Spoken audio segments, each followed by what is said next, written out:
এই মাহটো মেষ ৰাশিৰ জাতক জাতিকাসকলৰ বাবে কিছুমান ক্ষেত্ৰত বিশেষ উন্নতিৰ যোগ আছে আৰু কিছুমান ক্ষেত্ৰত আপুনি সাৱধানতা অৱলম্বন কৰিব লাগিব। প্ৰথমতে আপুনি আপোনাৰ অত্যাধিক ব্যয়ৰ প্ৰতি মনোযোগ দিব লাগিব, যি নিয়ন্ত্ৰণ হৈ পৰিব পাৰে আৰু আপোনাৰ নিয়ন্ত্ৰণৰ বাহিৰলৈ যাব পাৰে, যি আপোনাৰ ওপৰত অতিৰিক্ত বোজাৰ সৃষ্টি কৰিব আৰু আপোনাৰ আৰ্থিক পৰিস্থিতি সংকটজনক কৰি তুলিব পাৰে। সেয়েহে আপুনি সাৱধান হ'ব লাগিব। কেৰিয়াৰৰ দৃষ্টিকোণৰ পৰা এই মাহটো আপোনাৰ বাবে অনুকূল হোৱাৰ সম্ভাৱনা আছে।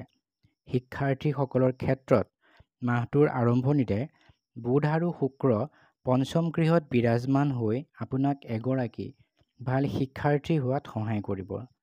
এই মাহটো পাৰিবাৰিক দিশৰ পৰা মধ্যমীয়া হোৱাৰ সম্ভাৱনা আছে। দ্বিতীয় গৃহৰ স্বামী শুক্ৰ মহাৰাজ মাহটোৰ আৰম্ভণিতে বুধ মহাৰাজৰ সৈতে পঞ্চম গৃহত বিৰাজমান হ'ব, যি পাৰিবাৰিক জীৱন আৰু আপোনাৰ পৰিয়াললৈ সুখ কঢ়িয়াই আনিব।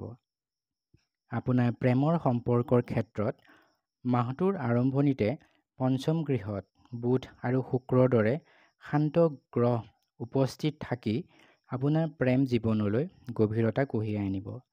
বিবাহিত জাতকসকলৰ ক্ষেত্ৰত দেখা যায় সপ্তম গৃহৰ স্বামী শুক্ৰ মহাৰাজ মাহৰ আৰম্ভণিতে পঞ্চম গৃহত বুধৰ সৈতে বিৰাজমান হৈ আপোনাৰ বৈবাহিক জীৱন প্ৰেমৰ ৰসেৰে ৰঙীন কৰি তুলিব। আৰ্থিক ক্ষেত্ৰত এই মাহটো আপোনাৰ বাবে অস্থিৰতাৰে ভৰি পৰিব। এই মাহত স্বাস্থ্যৰ প্ৰতি অপৰিহাৰ্যভাৱে মনোযোগ প্ৰদান কৰিব লাগিব।